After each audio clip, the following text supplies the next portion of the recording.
brainstorming domain names.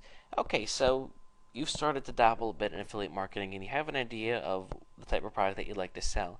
You need to come up with your own domain name so you can have either a website or maybe even just a small page about what you're promoting. So how do you go about doing that? Well, I would suggest that you brainstorm, that you think about possible domain names.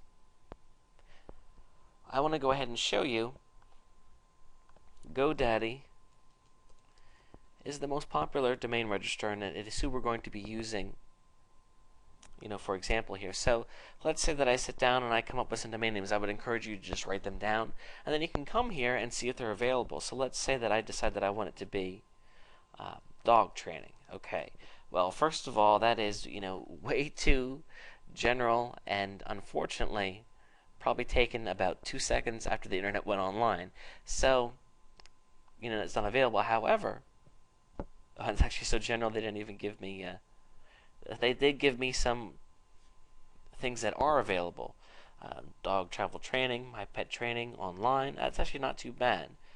So you can see how GoDaddy helps you. They say, sorry, this is taken, but here are some additional suggestions. Dog company training, pet memory training. Let's try it again. Let's say dog training help. Let's see what comes up. Okay, so the .com, of course, is already taken, but again, they give you some additional ideas here. Dog training support online. Okay, but that's not too bad. My pet training assist.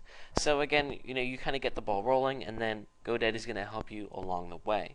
Now, as you start to come up with different ideas, I want to ask you to compare them against some tips that I'm going to share with you right now. You want to make sure that your domain name is relatively short and easy to remember.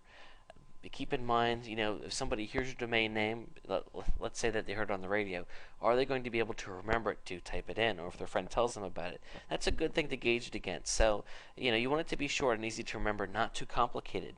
Now, of course, dogtraining.com would have been ideal, but you know what? The really, really good domain names are taken, so you gotta be inventive, and you can't always settle for the best thing. So you gotta just do your best, to have it be relatively short and easy to remember.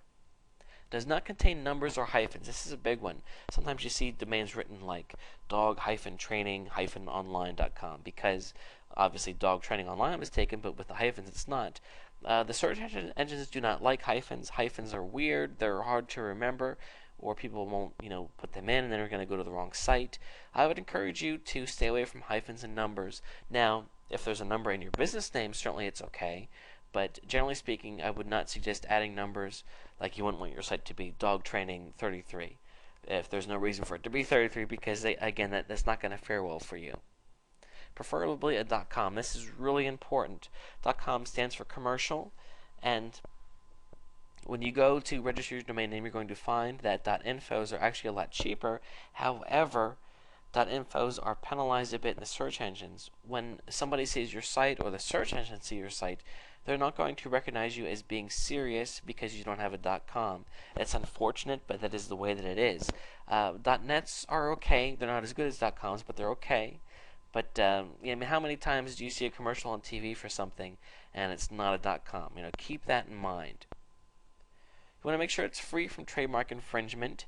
I wouldn't suggest having a website that was something like Facebook Secrets, because Facebook does not like their name in other people's domain names because they own the name. So keep that in mind too. Is it a good representation of your website?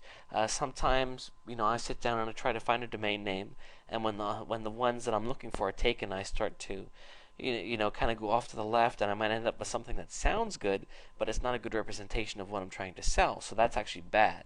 So just keep all those things in mind, and brainstorm and come up with a couple, and then kind of narrow it down. Sometimes you might want to ask your friends or your wife or your spouse or whatever, what do you think about this? What do you think about that? And just think about it, because it is a name for your business. It is not something that's easy to change. You set up a site with a domain and you start to promote it. You do not want to change it down the road because you're going to lose some things. So keep that in mind and take some time.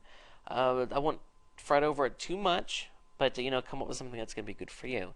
In the next video series, we'll talk about what to do once you have your domain name figured out.